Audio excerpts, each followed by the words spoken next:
Joining me today is acclaimed producer Han West, known for films like Lemon and Oh Lucy, and partner at Washington Square Films, a multidisciplinary entertainment company with a rich history of producing independent feature films. Han brings his wealth of experience and unique perspective to our conversation, sharing insights on the intersection of art and business and what drives success in the ever-evolving media landscape. Welcome, Han. Thank you very much for having me. It's our pleasure. Now, let me dig in right in. So, what role do you think preserving artistic integrity plays in driving sustainable growth for creative businesses like yours? Man, where do I start? I think it has to be at the core of your entire mission as individuals who work at a company, but also the company itself. I think that the sanctity of the individual human voice is probably never been threatened more in the history of the creative arts as it is today. And yet I feel I see a through line with those who really uphold that, protect it, and also build around it with a lot of the technology that's available these days, as opposed to try to replace it. So I think if that sort of if you know that that's where the juice is, for lack of a better term, I think that that's where success lies. And that's, to me, you see it so consistently. And I do think, even though there's a lot of historical things happening right now, I tend to be somebody who likes to follow what works over the long term, not, just go with things that are trending in the short term. Yeah, absolutely. Yeah. Obviously, we've got the obvious trends, but how do you see them? How do you see people reacting to that? And how would you position yourself to react to this? I mean, I think it depends. I work across a couple of different disciplines in my day to day. I work in indie feature filmmaking. That's a big part of my DNA. It's why I got into motion picture writ large. But also, very closely on the heels of that is the work that I do in commercials, which is really, another way of saying short form storytelling with a lot of often corporate stakeholders. So I think that you treat it differently, I think, in each space a little bit, at least for now. In commercials, for reasons that, I don't know, maybe they're not obvious, but to me, for obvious reasons, commercials are always kind of, to me, a proving ground for new methodologies. They're a proving ground for new procedures, new approaches, new ways of collaborating. It's one of the reasons why I dabble in both, is because you can borrow from one discipline and what you learn from one and apply it to the other, and vice versa. But really, with commercials in particular, I find that it's a space that is ripe for integrating technology. It always has been. And I do think that you have to pay attention to the failures as much as you pay attention to the successes. You have to pay attention to the practicalities as much as you pay attention to the hype. Because at the end of the day, we are such a competitive landscape that if the execution isn't there, and if it's not there because you were over relying on a piece of technology to solve problems for you, that frankly you should be the one to be putting your head down, or your filmmaker should be the one to putting their head down to find those creative solves. You can't really look to blame anybody other than yourself. So yeah, I think, not to skirt around the issue, but with AI tools, et cetera, which is something that you and I spoke a little bit offline about. I think it's something that we are cautiously but very progressively integrating into our workflows. But it's not something that we're in any way looking at wholesale. There are some other places that are doing that. I'm not a believer in that. I don't think that that's the point of it. I think that the point of it is to be integrated. And, I think that it's a synthesis. It's not a takeover. So on the feature side of things, it's different. It's trickier. And especially because so often when you are executing a feature film, it does feel like, when I say executing, I mean actually in the process of producing it. You've moved past the development phase. You've raised financing, or you're building it out at a studio and you've been given the green light. There is there's a lot more pressure to work in ways that are codified, that are proven, and oddly, you don't, unless you are working at a very, very high level. And when I say high level, I mean you have the money to take certain risks. You don't feel you have the opportunity to really take a risk and try something different, or rely on a piece of technology to solve something for you if you're unsure about its outcomes, right? So I would say that for me at least, the adoption of a lot of this technology in the feature filmmaking space has been a little bit slower. I mean, you'd see it a little bit more in editing, in the editing room, and you can find certain solves, for ADR, synthetic audio, et cetera. I know there's been a lot of talk about that in the past year with the Brutalist and its usage of that, of synthetic audio, et cetera. I mean, we're using it in commercials a decent amount. I think that in the feature filmmaking side, where it's so like, there's such an emphasis on performance and the human voice and all of that, I can see why it's more controversial to adopt it in that space. But I don't see us not slowly beginning to work into it more. I think that just it's a little bit more risk adverse of an environment. And so if it's not broke, you don't need to fix it just yet. But the conflating convenience with like necessity and utility is like, sometimes it takes a little bit more time for that to happen. And I'm sure it will happen on many fronts in feature filmmaking. And it already Yeah, has for many absolutely. people. Some people have like fully adopted, certain tools that, were unthinkable even just a few years ago. Yeah. And, another day passes and then they're like, okay, something new's come up. Now what do Right, we do now? exactly.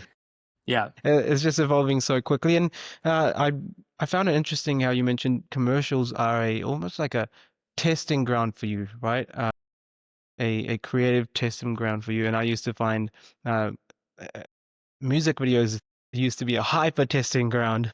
Yeah. But for a lot of media production companies that we speak to, commercials are the bread and butter. So what would you say that's true for you as well? And has that changed at all? Bread and butter as far as like revenues are concerned. Yeah.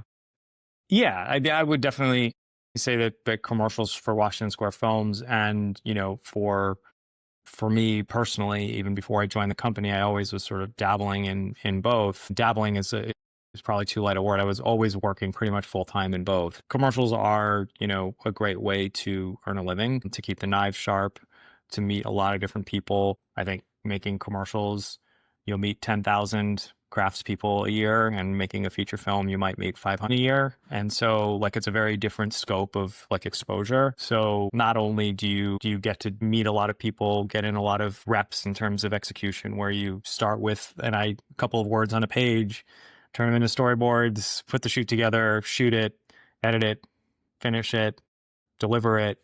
You do all that in 12 or so, 16 weeks maybe. It's great exercise for filmmakers, and I think that that's also where, you know, it's uh, it's it's kind of the best of both worlds, where the clients we work for, the agencies we work for, also benefit from our acumen, and we bring our skill set to that execution, and they get the benefit of that. But yeah, from a business standpoint, just to go back to your original question, I think that it's, for us, it's critical. It's very much foundational to being able to maintain a production company, especially when you see the kind of volatility you're seeing in the independent film world, where it's extremely difficult to reliably and consistently make money in indie films. It's more than a backbone. It's, having really the foundation of the commercial business has been critical to surviving, thriving at times, and allowing us the bandwidth to then pursue our passion projects. Yeah, absolutely. The indie world does come with its challenges with reliability and consistency in terms of earning that living, right? Now, absolutely. You get those reps in with the commercials, you sharpen the knife as you mentioned, but how do you get to, with this changing model and changing world, to get to work on your investment and distribution that gets left out of this end? Do you mean like in terms of how do I manage my time in the day to do both? Yeah, so let me rephrase. So for the commercial aspect, when you're commercial filmmaking, your investment aspect and distribution end of it gets left out, right? Right. Naturally, when it comes to independent filmmaking. And how do you get to practice that? How do you get to keep on top of that, especially in this changing model? Yeah, I'll say it's not fully left out. Like, we have to bid. We have to bid on commercials. It's something that you have to very much so in the current environment, because, the commercial world has not been spared from the overall contractions happening in, the motion picture business writ large, right? So particularly motion picture production. You you have to compete, you have to pitch, and you have to get on your feet, and and profess why someone should choose you, and choose you to make a commercial. I think you do get, it's a variation on what you're doing for feature films, but it's not all that dissimilar, And I will say too that, like, we do tons of deck building and research and visual references and stuff for commercials, which is a skill set that I always find in indie film. It shocks me how often that's not done, almost at all. I mean, listen, people definitely Wow. put together lookbooks, they do put together materials, but, like, we have a Rolodex of writers, designers, etc., folks that also, because we do enough work with them, I'm just talking a case in point recently, they're willing to do this stuff on spec or for a lot less because they know it's a passion project, and they also want to get involved in making movies versus just commercials. Yeah. And so they lend their crafts, they lend their talents to putting something together. So, like, to me, like, it's only one part of a conversation when you're pitching in indie, sort of the supplemental materials and the way that you pitch and present. At the end of the day, it's really a great piece of material and a great filmmaker are what get a film through. And of course the cast, but I do think it goes in that order. This is quoting Steve Golan, who founded Anonymous Content and Propaganda before that. It's, you always start with great material fetches great filmmakers. Great material plus great filmmaker equals great cast. Don't start on the cast side of things, because you have to work your way back, and sometimes that's very difficult to do, or it becomes a very convoluted political process. If you start from that way forward, you always kind of have the upper hand in the conversations. You have the leverage because you have the goods. I'm saying that a little bit luxuriously, like you're not always afforded that opportunity, but when you can, I think that's the best way to put a film together. Yeah, I mean, so in that process, like, I think you do get a little bit of, like, training from commercials, but it is a variation. It's not Gotcha. like a direct comp. But I think that to develop films, I mean, yeah, as a commercial production company that's small but mighty, we don't always have the bandwidth to just, like, have a slate of 10 to 12 films that we're, developing simultaneously. The truth is that's not what Washington Square Films does. We are a cadre of, like, individual producers who each have our own individual projects that we're developing, but that we then come together and work on, or we connect on, or if there's a missing puzzle piece that somebody else can help provide, that's how we come together.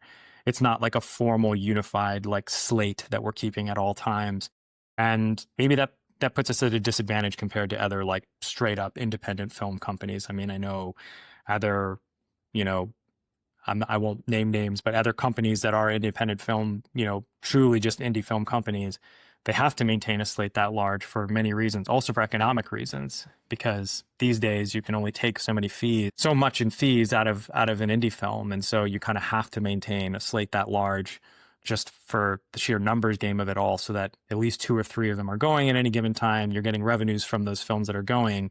And then the 9 to 10 other films that aren't going, you're developing and hoping they're the next ones in the queue, right? So it's a very different strategy. For us, we don't, from a financial standpoint, from an economic standpoint, we don't have to maintain that type of numbers game approach when it comes to the number of films that we're involved in. We can be a little bit more targeted in what we do.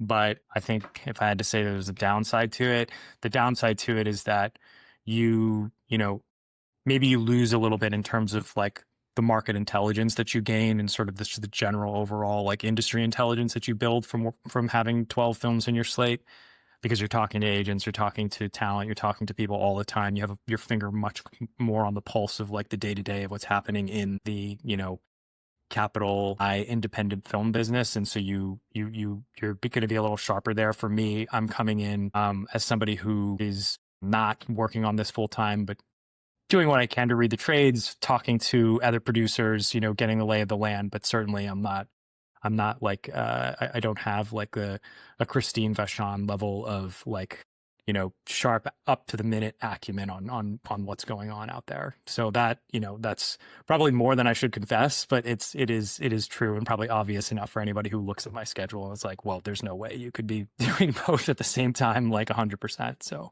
yeah. That is exactly where I was going to sort of lead. The next question is, like, how are you managing your time between commercial and I sleep 6 to 7 hours a night. That's one one answer to your question. And honestly, I think it is one thing that I've sort of appreciated over the years is sort of the mystical like quality of indie films to sort of coalesce when they're supposed to. Like I've spent on many projects, I've like really tried to push indie films into existence, and there's like the right amount of push that you have to give to any project. If you push too hard or you really try to force something into existence, I find that there's usually something that does not go well further down the line. So my like overall angst and anxiety about the progress of the individual films that I'm working on at any given time has definitely gone down over the years. Whereas when I was, 10 years ago, when I was really first starting to produce indies, I was always feeling like, oh, I got to call this person and do the next thing and got to be right on the heels of that last thing. And like, there's a degree where that hustle is necessary. And there are moments in the process where that level of hustle is necessary. Yeah. But I think that overall, you kind of also need to let films breathe a little bit more than I used to let them breathe. And so that's, again, just sort of brought my overall level of anxiety down with it. On commercials, I think the important thing is like, I definitely take a bit more of a supervisory role with our commercials at the company. That being said, I try to keep my awareness of the details like up to snuff and up to date. I like to stay in good mental shape when it comes to production. And so I do, and I often do zoom in like very far into the details of a commercial with the director or with the agency or with the client. I'm not one of these people who just talks in generalities about how we're going to do something. I like to be really, really specific about it. And then when you do that, you kind of have to know in the back of your mind, okay, you're going to kind of sort of commit to like being a part of this chunk of the process, which is going to eat up X amount of time, and you have to do it. So you have to be a little strategic about when you're going to deploy your abilities to help problem solve, anything on a commercial. I tend to try to stay back a bit if I can, but I'm always ready to jump in if I can. I would probably compare it to like, being, one of the part of a kitchen on a busy night. Like sometimes you have to jump on the line and start, cooking up steaks yourself. Sometimes you can stand back a little bit and watch. Like it just really depends on what the situation is. But overall, it is a constant struggle to balance.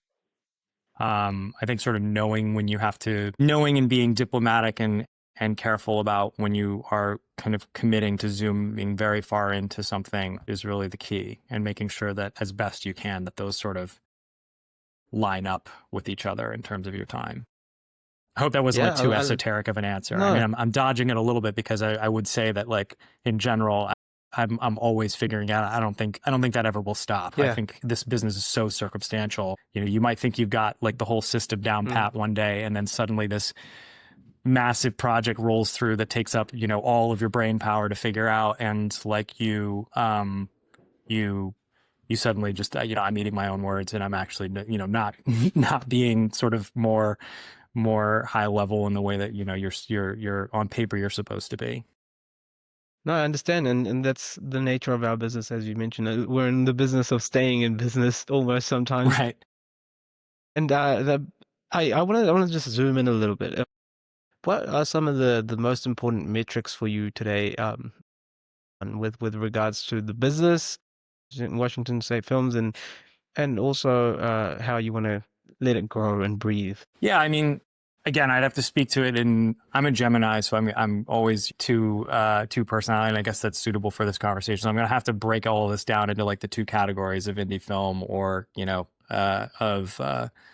of commercials. I mean, in the commercial space, what I would say is the most important metric is the value that our director and our company is going to get out of any given endeavor, right? So, and when I say an endeavor, sometimes it's an opportunity. It's definitely not yours yet. And you're going to have to fight tooth and nail to win this thing, right? And fighting tooth and nail means putting in a lot of hours, asking your director to put in a lot of hours, which are on spec, putting in money to invest in the bid and build the treatment out, do consulting with different line producers in different parts of the world to figure out what the best city is to film it in.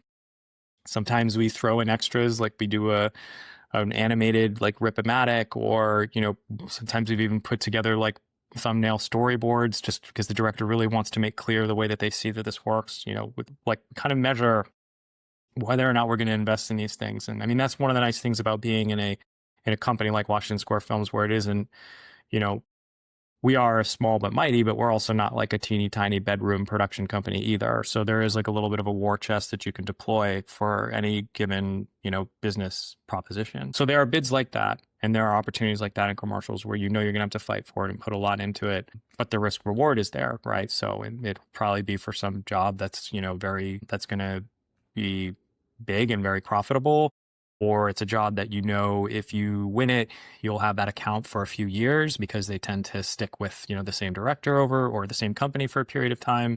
But then like there's another case in point more recently where we signed a new director and we were asked to do something pro bono with an agency that we work with quite a bit, but for something that was, without getting into specifics, just a charitable cause, right, that they were passionate about. And it was the first project we were doing with this director, and not exactly the way you want to start your relationship by saying like, hey, we didn't ask him to do it for free, but nearly for free. But it was worth it because it was a way in to work with these creatives for this director to get in front of this agency. And actually this agency in particular has a lot of clients that this particular director would be very good for and would pair well with. And it paid off. It turned out very well.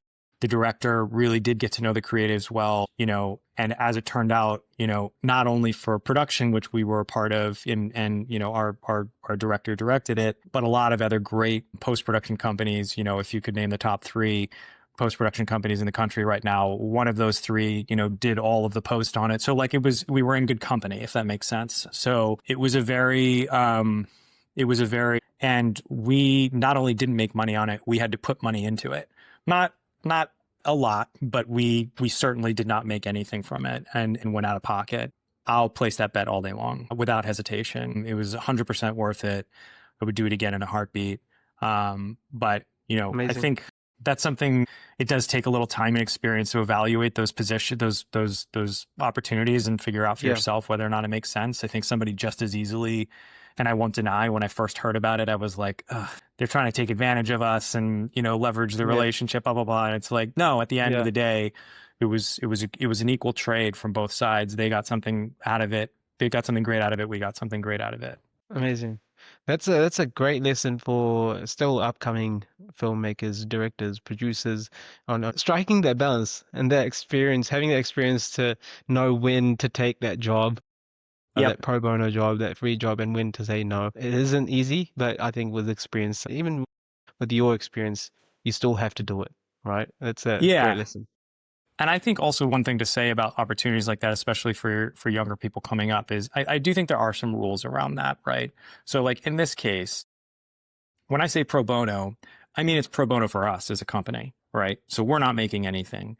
But like I'm not asking, the camera assistant or, our PM or the locations person to come out for free. We're paying them. We're paying them a very small rate, definitely below market, and informing them of what this is, that this is something for charity, this is a pro bono piece, et cetera. But it wasn't like the agency gave us $0. They did give some money that 100% of it went into the physical production costs and to the people who don't see the net. Like the first assistant camera person is not going to get the net benefits of doing a pro bono piece, right? And it's just to say that like we benefit as a company and the director benefits as a director much more so than the first AC does by doing something for free, in this space, right? So of course we're going to pay those people. I think that's a good rule to follow. I think anytime when somebody's approaching you to do something pro bono, meaning you're paying for the cameras and you're paying for the crew and you're paying for the lunch and the craft services and blah, blah, that's almost never a good deal. And I don't think you should do that. I think it's something that there has to be, both sides have to have some skin in the game, because I would be skeptical of anyone coming to me and saying, you should not only bring all the resources, but you should pay for all the out-of-pocket costs as well. And this isn't at that point, it's not really an opportunity. And to me, I would say, okay, well then if you're willing to do that, then go and make a spec commercial that you love and you like. Don't make something for somebody else, especially like I don't see that relationship like blossoming in the way that you might think it would. That feels like just someone taking advantage of you and probably not calling you again. I could be wrong. That's probably not 100% of the time, but that's my general I leaning. And this is a bit of a casino, the way you play the game in the commercial space. And I think that like that's not, I wouldn't place my bets there, but I would if somebody's willing to finance the physical cost, but maybe you're doing it for free, or you're bringing a few resources in for free to help get it across the line. I agree. If there's sort of value on both ends, I think it's worth taking that leap. Han, zooming out a little bit, what are some of the next 6 to 12 month goals for the company now? The company is 30 years old this year. It's Yeah, been pretty congratulations. much, thank you. I can Big only take numbers. credit for 3 of those years. Okay. But to answer your question, I mean, those 3 years that I've been here have been quite transformative at the company. And when I say transformative, I don't mean we've left behind what the company was in any way. I think it's just been building and expanding upon the DNA and the profile of this company and the public profile of this company. Like I said at the very beginning, Washington Square Films, its roots are really in indie filmmaking. And it is, commercial production has also been, they started the commercial production division just only a few years after they started the company. So it's always been here, and it's been, proudly a New York City company. And I think what's changed is, and just by nature of the industry changing, is that we're a little bit more international now. We leverage the geography of being in New York. The fact that we're 6 hours to flight to London. Like it makes a big difference in terms of like the kinds of things that we can approach, but maybe the company wasn't approaching as much.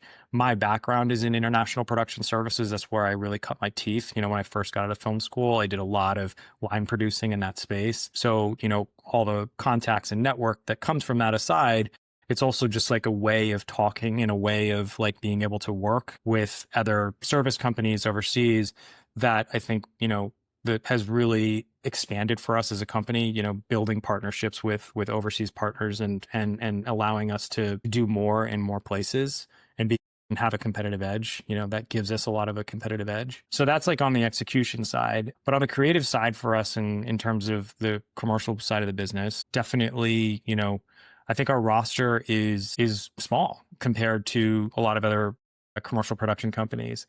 And we love every single director on our roster, and we want to continue to foster all of their careers and their development. And at the same time, I also think there's room for us to take on more. I think it's something that when you first think about it, and especially for me first coming into it, my feeling was, oh, well, does this take away from our roster? Because I care about each one of our directors, and I have, my own relationship with each one of them. But actually, the more time has gone on and the more I talk with a lot of the leadership at this company, which it's another thing I should just say, I'm very, very, very, very privileged to have, the owner of the company, Josh Blum, the MD of the commercials department, Jonathan Schwartz, all of whom have decades on me in terms of experience. They, I think there's a lot of reassurance from them that the net benefits of continuing to grow the profile of the company as a whole is good for everyone. It's not, doesn't just benefit, the 1 or 2 directors that you may add or that you may sign. So that's a very long way of saying another one of our goals is to continue to engage and find new talent to add to our roster and pushing into some other areas that we're, less known for. I think that, we've signed directors recently that are, a little bit more Gen Z, Gen Alpha, visually driven, very animation driven, and people who are very light on their feet and can work in some of the ways that are required these days, while at the same time engaging real folks with a pedigree in narrative storytelling and in commercial storytelling that is, more classic and traditional and still very relevant and important. So, and on the features side of things, it's like, I think that I'm honestly, and I don't want to like knock on wood, but we're very happy with where we are right now in terms of what's on our slate, in the coming year for features. We have real projects that have real traction and real legs right now that we're, some of which I can talk about and some of which I can't yet, but it's a good place for us at a company. I mean, we probably are one thing that we're very proud of is producing Pedro Almodovar's film, The Room Next Door, all of the New York work, but also working very closely with El Deseo, his production company, and helping them shoot their first film outside of Spain in the United States in English, which is, new for them. And that relationship was great. It was, a pretty high profile project for us, starred Tilda Swinton, Julianne Moore, John Turturro, and, it won the Golden Lion at Venice. So, we're really proud of that work. And I think it's like the level of prestige that we want to keep aiming for and keep hitting, hopefully, with our projects. And, I'm pleased to say that, that there's at least one or two projects in our current pipeline that, have the potential to hit those kinds of levels. And that's the level we want to be working at. But being specific, like I said, we're not doing 12 movies next year, and we're not partnering up with 15 to 20 projects. It's not like that at all for us. Like if I have a mantra for the next 6 to 12 months to bring it full circle, it's to do a little less work but do it better. Yes. And I don't mean work like amount of work. I mean like the projects we're working on. Take on fewer things but do them better. More selective And more focused, I think, is really it as well. It's really hard to. Ted Hope said it years ago about the indie film industry, just before he ostensibly threw in the towel, and then he ended up taking a job at Amazon. But he talked about the dilemma of indie film producing and the fact that, like, really to make really good films as an indie film producer, you can only focus on about 3 at a time. I think 3 was the number. But to survive as an indie film producer, to engage, as I was telling you the model before, you have to engage like 9 to 12 at a time. So it's a tricky balance. And if we're going to do anything to fulfill sort of the privileged position we find ourselves in, having the commercials as a sort of, foundation for us when it comes to features, let's take advantage of the fact that we can do that Ted Hope 3 movies at a time thing and really focus on them. So yeah, that would be the goal. Let's just say you've got a lot to balance on your plate, right? You've got these film productions that you've got to manage, and then you've got the commercial world that you've also got to manage and strike a balance between them two. I'm curious, as you go forward, is there a certain leaning towards, or are you still trying to maintain the balance equally? I've really, honestly, truly, since I came out of film school, I have not known a different existence. I have only known this existence of having to balance both. I mean, one of my Michael Jordans, coming out of film school was Steve Golan, and I think that what he did with Anonymous and what he had previously did with Propaganda was like a paradigm. And I don't know if he's responsible for creating that paradigm, but I certainly think he was the one who had, at its apex, not to say that Anonymous is not still doing amazing things, but in the same year, I think he did like $150 million in billings for commercials, and then also was nominated for Spotlight and The Revenant, at the Academy Awards in one year, right? So it's like, and that 150 million, I'm kind of making that up, but I know that they're certainly north of 100, in their heyday. And I think that's something that is, I don't know. I love the fact that he built something like that. That's like practical and yet is hitting levels of excellence in both fields that are just, 10 out of 10. If you're talking about like, one of the old adages, one of my mentors, Hugh Wilson, when I was in college, he was a guy who directed Police Academy and a few First Wives Club and a few like these classic movies from the 80s and 90s. He used to say, you can make a killing in this business, but you can't make a living. And I think that that's still very true. But I think in a weird way, most of my trajectory has been to defy that statement and to try to say, well, you can actually, if you work hard at it, you can actually diversify, the way in which you're engaging motion picture enough through enough different disciplines where it might be possible to have a better degree of predictability in terms of just your livelihood. Because I do think that that's one thing that filmmakers in general put aside too often and too much is their livelihood. People work like dogs on their projects, and they have to. That's the only way, especially for an indie film, it comes into existence. But you give away so much of your life to it in a way that I do think is like profoundly unhealthy. And it's no judgment for anybody who does it. I'm guilty of it myself. But I think like working against that is really, really important, because can this business take a lot out of you? All the dirty politics and everything, that's the thing, I think, just compared to like what the day-to-day level of commitment is required to like to make like your dreams a reality in this industry. And I do think the cost is too high. And I think that there are ways in which you can like, or I theorize that there must be ways in which, you can do this a little bit more sustainably and a little bit more healthily. That's interesting. Especially during this time, I see a lot of established production companies and houses looking for sustainable models, even the establishments. And so it becomes even more so important for those that are developing and upcoming. But I do think that the model that you work with currently, where you are using commercial for bread and butter, or let's say for cash flow purposes, and then the films for the enterprise growth, is still a really solid business model. Yeah. Listen, let me tell you something too about commercials, because I like the framing here for me is like, should not only be too that I don't want to make commercials sound transactional for me, because they're not. I Gotcha. mean, the thing for me is, the thing about commercials is not only do I have an enormous sense of gratitude for like just being able to have a livelihood from them, most of what I appreciate about them is that they are these really often, and when you're fortunate enough, they are these really, really, really sharp creative ideas that you are executing at like the highest levels, and they're fun. They could be really, really fun. Like PepsiCo, who is one of our biggest clients and who we work with often.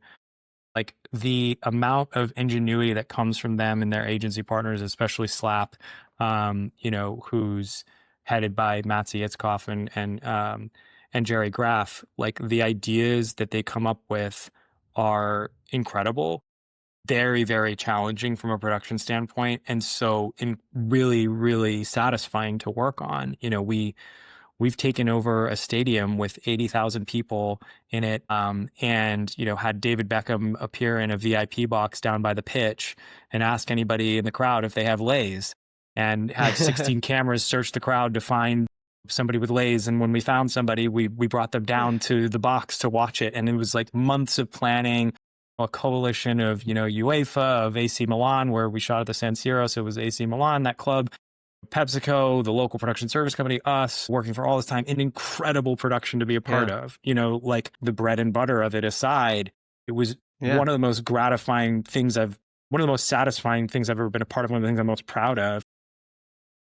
I saw that, and that campaign was just fun. It was amazing. Yeah.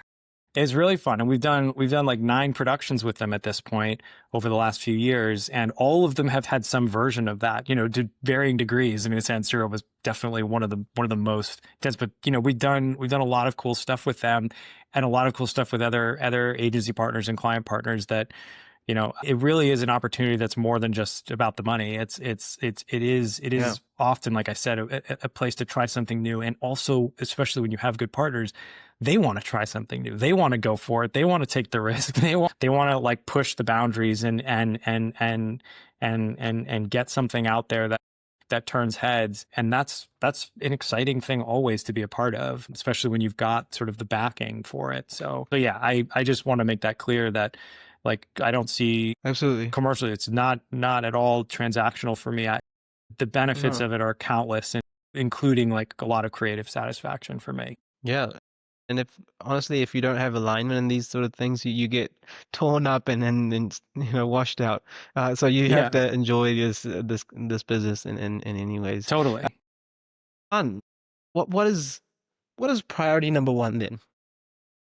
What matters more than anything else to you right now, and why in the business? Man, in the business, I think I will answer that like personally, like for what it is for me personally. I think that I'm reaching a point in my career where whether I like it or not, I'm starting to face the fact that I have a lot of responsibilities to other people and to their livelihoods and to their opportunities and to also up and coming generation. And I think that like maintaining a healthy, almost like photosynthetic cycle of like taking in, processing, giving back, taking in, processing, giving back, you know, execution being a part of some, not ever getting too far away from like the nuts and bolts of how we make things is like important.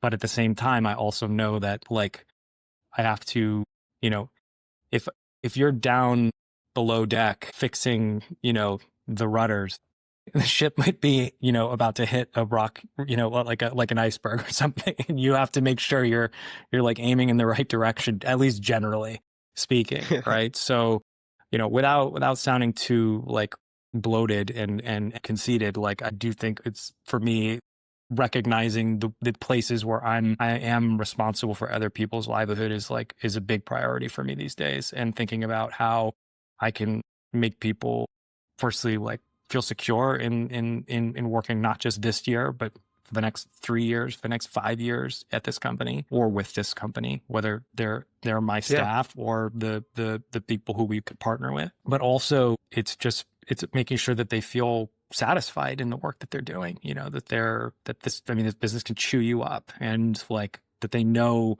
that they're supported, that there's a path for them, is really important to me. Yeah, I think with responsibility comes a lot of sacrifice as a leader as well, and I think that's where most of the sense of success really comes from, internal Yeah. success. And so I think you're in a really interesting position right now. Han, just coming down to the end, what are some of your biggest frustrations right now with the business, or some of the biggest hurdles right now? You know, I think one of the bigger frustrations has been, just to be candid, you know, with the contractions we're all facing. There's been a lot of goodwill. There's been a lot of like community building, a lot of people supporting each other, but there's also been a lot of bad behavior. And what I mean by that is just people not being their best selves when it comes to how they practice business, to engaging companies like ours a little disingenuously, you know, about things that are not real, with things that are not real, and, you know, spinning our wheels, spending our resources. You know, we take everybody seriously who comes through the door. If they have any, you know, like any modicum of an endorsement or a relationship to somebody we know or we trust, you know, like we're gonna engage you and have a conversation with you and find out how we can help you. And I think that that's been, you know, exploited a few times over the past year in ways that are really unseemly, where, you know, people have engaged us when things were not real and asked us to put time and effort into things when, you know, there was no possibility of it ever coming to fruition. I hope that doesn't sound too vague, but it just, I understand, you know, I understand that like in an environment where it's really hard to get things started, sometimes you have to, you know, the old story about stone soup, like the concept of this person who comes to town with like a stone and he says, I want to make stone soup. And they say, well, how do you make stone soup? And they're like, do you have some carrots? Because if you throw some carrot, stone soup needs some carrots. And then they get somebody to bring some carrots over, and it needs some celery to bring, then somebody else brings some celery over. And you're sort of like, you didn't really bring anything. You just brought a stone, but you ended up like getting all the resources together to build. Like hopefully that makes sense. And for people who know the story, it comes a lot more easily. But I think there's a little bit of that going around. And that's always, particularly in Hollywood and in indie film, like there's always a little degree of that happening, right? People maybe stretch the truth a bit, but it's been stretched beyond what I think is ethically right in some cases, and that can be frustrating. It can make you feel like, for me, it makes me feel naive or silly for engaging people, and I don't like that feeling. I don't like to become cynical and feel like, oh, I can't trust people in my community. So that's the only thing that's been frustrating. And I also feel like that it's so circumstantial. I wouldn't even say it's like pervasive. Gotcha. But you know, it's tough out there. People respond to adversity in different ways. You know, I respect the people who have like maintained their values and maintained their ethics, like in the way that they do business. And how does that sort of impact the business, Han? Sorry, how did that, sure, impacted you personally, but how did that impact the business? Fortunately, in the situations where we were sort of engaged under false pretenses, we didn't put more than, and it does affect us to the tune of thousands of dollars, Okay. where we put time and effort into developing something, particularly, if, in the case of a few commercials that we were sort of led to believe were real, and actually they weren't, and they were just Okay. a way for the agency to sort of get free creative development from our directors that they then tried to sell through to the client, and then the client didn't buy it, and they said, sorry, this project's not happening. Usually the structure is that you engage a production company like ours as an agency when you have a real when you have approval from your client for a Yes. certain creative. And so, yeah, that has happened a few times, and Gotcha. it makes you a little wary of engaging those people again. And it's happened with some pretty established places. So, but again, I don't think it's a reason to become cynical. I think it's just difficult times, yield sometimes not people's best behavior, and people lose a little bit of composure in it all. But I think it's all forgivable. But it sometimes is. It was definitely a point of frustration for me the couple of times that it's happened over the past like 12 Understandably to 18 so. months. Yeah. Yeah, understandably so. It must be frustrating. And Han, magic wand. Last question. You got a Disney wand, and you're gonna solve that one thing within the business that allows you to X growth this year. What is that one thing? That's a very good question. What a good thought exercise. Man, off the cuff, I would say that if I could get more people in the traditional commercial space to take on storytellers from indie film, I think that would be great for us, because that is who we are. And I think it would be great for them. I think the problem is the other reason, in a contracting environment, and when, everybody's head is on the chopping block at the agency level and even at the client level, I've seen crazy amounts of changes and upheaval in ad agencies with our clients, just all of the production company contractions aside. But if I could get them to see that and take the leap of faith to engage some of those directors more, that's the dream. Like, I think that I think that every commercial director is a frustrated features director, and every features director who isn't in commercials wants to work in commercials, at least by and large.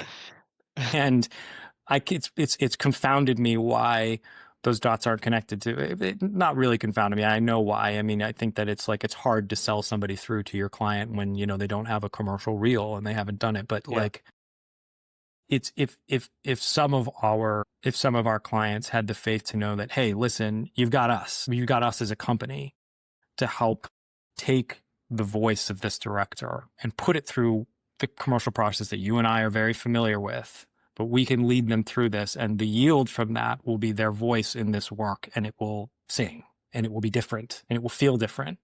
And I wish more of that would happen. It doesn't happen very often. And it's just sort of this crazy catch-22. And it still mystifies me how people make that leap into commercials, because it's very hard to get that first one. And even after you've gotten your first one, it's very hard to get that second and third and fourth one to have a reel of 4 to 5 spots, right? And good ones too, that can get you more work.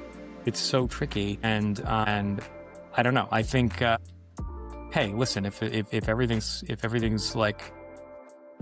contracted and risky right now, why not take a few risks yourself? You might as well. It might be the path out. So that's if I could wave my wand, I would wish for that clients would engage more of the many people we know in indie film who are incredibly talented, that would do so well in this space if they would just be given a chance. Amazing.